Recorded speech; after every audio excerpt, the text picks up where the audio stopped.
Então, pessoal, vamos continuar o capítulo 22. Não havíamos cumprido a cota da entrega de grãos e, no entanto, vínhamos reclamando de não ter nada para comer, mas ainda estávamos vivos. Isso significava que tínhamos de ter comida, mas onde? Tinha de estar em algum lugar. Os funcionários sentiam que tinham falhado no cumprimento do dever de encontrar o oculto tesouro de alimentos. Isso os deixava frustrados, raivosos e ainda mais perversos e cruéis conosco. Éramos vigiados dia e noite. Advertiram-nos, por exemplo, de que os moinhos de vento da vila estavam sendo examinados de perto. Aqueles que levavam um pouco de grãos ao moinho para transformá-lo em farinha podiam ter certeza de que receberiam uma visita da comissão antes mesmo de retornar para casa. Mas esses casos eram raros porque não tínhamos nenhum grão naquela época. Os moinhos de vento da vila permaneciam ociosos. Além do trigo e do centeio, outros cereais como o panhaço e o trigo sarraceno eram itens básicos da dieta ucraniana. Para preparar os grãos de panhaço ou trigo, cada casa tinha o seu próprio almofariz, uma engenhoca de madeira projetada de forma simples, que separava os grãos das cascas. Um dia, em algum momento, no fim de novembro de 1932, foi anunciado que todos os almofarizes tinham de ser destruídos com base na ordem explícita do camarada-chefe 2000. Os dias subsequentes testemunharam a destruição sem sentido destes aparelhos. Os membros da comissão, armados de machado, iam em casa, despedaçando os almofarizes, sem nos dar nenhuma explicação sobre por que motivo isso tinha de ser feito. Aqueles entre nós que ainda tinham um pouco de panhaço ou de trigo sarraceno, tinham de encontrar alguma outra maneira de remover as cascas.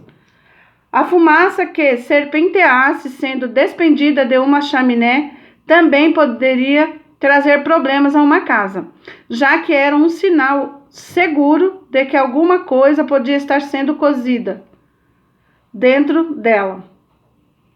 Os funcionários instruíram os seus homens a observar as nossas chaminés cuidadosamente. Na nossa centena, por exemplo, foi nomeado um observador especial de fumaça. O seu dever consistia em observar todas as casas da centena dia e noite e informar o chefe 2000 a respeito de toda e qualquer casa da qual fosse emitida alguma fumaça. Uma vigília especialmente rigorosa era destinada às casas daqueles moradores que eram suspeitos de armazenar pão. As casas com o sinal revelador de fumaça eram visitadas sem demora pela comissão. Se cereais estivessem sendo cozidos, o proprietário da casa era submetido a uma prolongada interrogação e se fazia uma busca meticulosa. O emprego dos grãos antes do cumprimento da quota era considerado ilegal e era severamente punido. Visto que a nossa vila ainda não havia cumprido a quota, ao cozinharmos e consumirmos a nossa papa, estávamos apropriando indevidamente a propriedade socialista, para o qual o nosso ganho pessoal, até a menor quantidade de cereal tinha de ser entregue ao Estado. Uma casa que soltasse fumaça pela chaminé também se submetia ao risco de se tornar um alvo de ladrões. Com frequência ficávamos sabendo de crimes terríveis que haviam sido cometidos por causa de um punhado de batatas ou uma panela de papa de trigo sarraceno. Havia também uma outra forma para descobrir se um morador estava de posse de grãos ou de outros produtos agrícolas: prender e encarcerar. Como mencionei anteriormente, os prisioneiros na vila não recebiam alimentos de seus carcereiros. As suas famílias tinham de alimentá-los. Um dos chefes 2000 foi tomado de uma ideia engenhosa, Que tal atirar na prisão aqueles que eram suspeitos de armazenar comida e então esperar para ver o que aconteceria? A ideia foi aceita com entusiasmo e logo começamos a ouvir falar de prisões sem nenhum motivo. Prisões feitas apenas para descobrir que tipo de comida, se é que havia alguma, o preso receberia de casa. O truque não funcionou, realmente não havia comida na vila. Levar comida à prisão teria significado expor a família, incluindo o familiar preso, a um perigo óbvio. Assim, ninguém queria fazer isso, nem mesmo pelo próprio pai. Em novembro de 32, o sofrimento dos nossos moradores começou a se aproximar da magnitude do que fora na fome da última primavera. A primeira fome havia sido marcada por um sofrimento indizível e, no entanto, não fora destituída de um raio de esperança. Era a primavera e nós todos rezávamos para que as novas verduras e frutas nos sustentassem até a colheita do verão. A situação neste outono era, contudo, diferente. A colheita de 32 foi boa, mas o governo tomou tudo. Os fazendeiros da coletiva foram deixados sem pão, à exceção do parco pagamento em bens que recebiam como paga antecipada pelo seu trabalho. Não tínhamos comida e não tínhamos dinheiro com o qual pudéssemos comprar comida alguma. As bagas silvestres secas e preservadas, as raízes comestíveis, os repolhos e as abóboras, as beterrabas, as frutas já haviam sido consumidas. Não havia nenhuma esperança de obter um novo suprimento desses itens. Estávamos defronte de um inverno severo, com temperaturas congelantes e grandes tempestades de neves que, conforme sabíamos, iriam durar até o fim de março ou até por mais tempo. Uma vez mais, como ocorrera na fome da última primavera, uma multidão de mendigos vagava pela vila, suplicando que o salvassem da morte. Eles pediam pedaços de pão, resto de comida, cascas e coisas descartadas. Uma vez mais, era possível ver pessoas esfomeadas, vestidas em farrapos e trapos, vagando pelos campos de batatas em busca de batatas que houvessem sido abandonadas. Uma vez mais, fazendeiros famintos, como esqueletos ambulantes, faziam buscas na floresta e exploravam o rio na esperança de encontrar alguma coisa de comestível.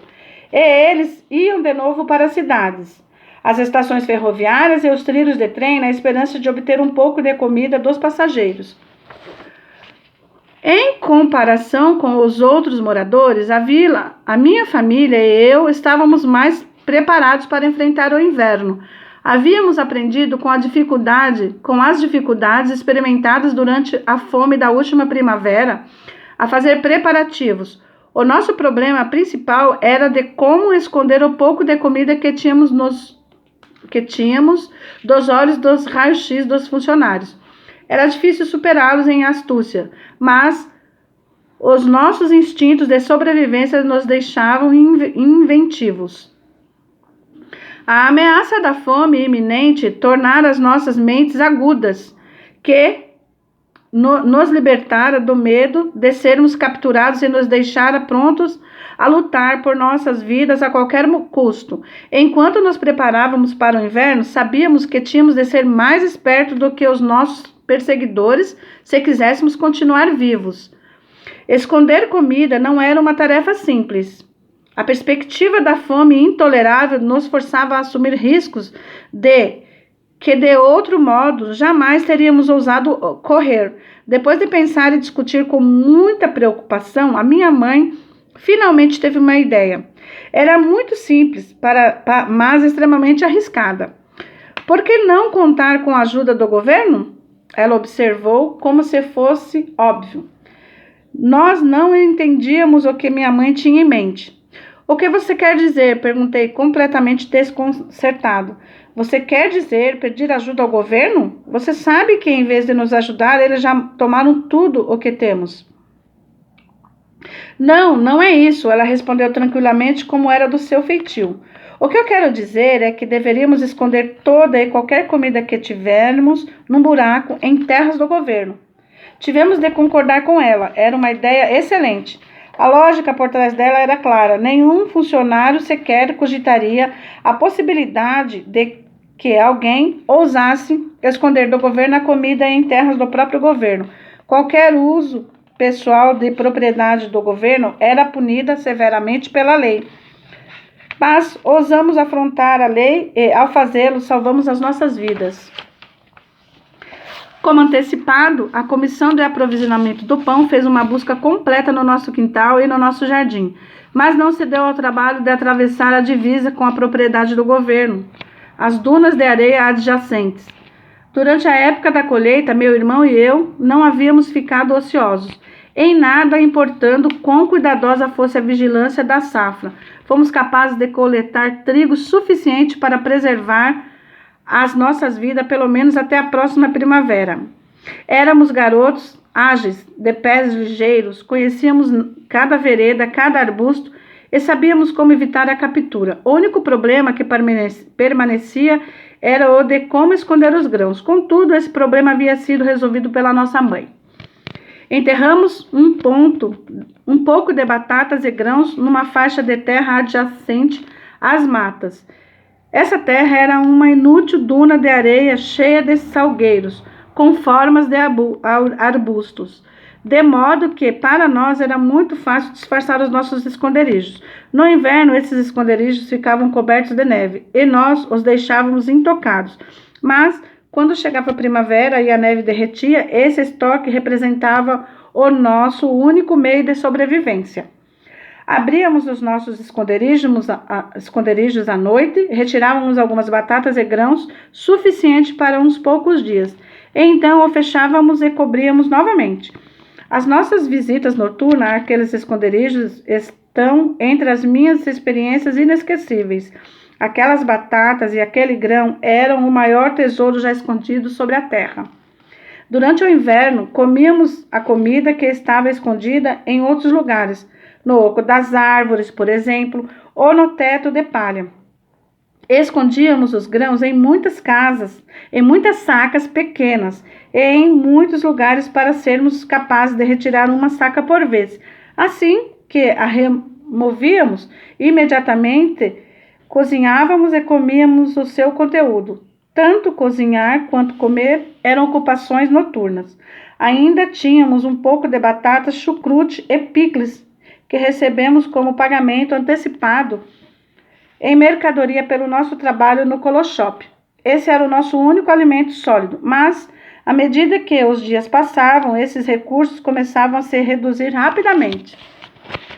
E nós tremíamos ao pensarmos que um dia a comissão pudesse nos capturar enquanto comíamos o trigo que cozinhávamos. Então, pessoal, eu finalizei aqui o capítulo 22. Então, vocês estão vendo que dificuldade, né? Para a pessoa viver, para a pessoa comer. Que situação extrema. E, como eu já disse antecipadamente, vai ficar pior. A situação aqui ainda vai ficar pior. E é isso, pessoal. Mais uma vez eu peço para vocês, se você chegou aqui agora, por um acaso, me ajude a divulgar esse trabalho, esse projeto que eu tenho de estar lendo os livros, né? Eu tenho alguns livros na minha casa, espero adquirir mais. E como eu já disse lá no começo dos meus vídeos, eu li esses livros e me perguntava, nossa, o que eu vou fazer com tanta informação, se eu já transmiti aos meus filhos, aos meus familiares, e posso né, as pessoas que estão próximas a mim. Mas eu queria ampliar mais, eu queria que mais pessoas tivessem o conhecimento desse acontecimento terrível promovido pelo ditador Stalin na Ucrânia, a Grande Fome, e esse livro é um livro de um sobrevivente. Então, pessoal, eu peço para vocês, me ajudem. Compartilhe com alguma pessoa. Se inscrevam, deixem um like, deixem um comentário ou até mesmo um dislike. Se você não tem intenção de ouvir, mas você ouve um minuto que você ouvir, você já estará me ajudando, ok? Fiquem todos com Deus e até breve.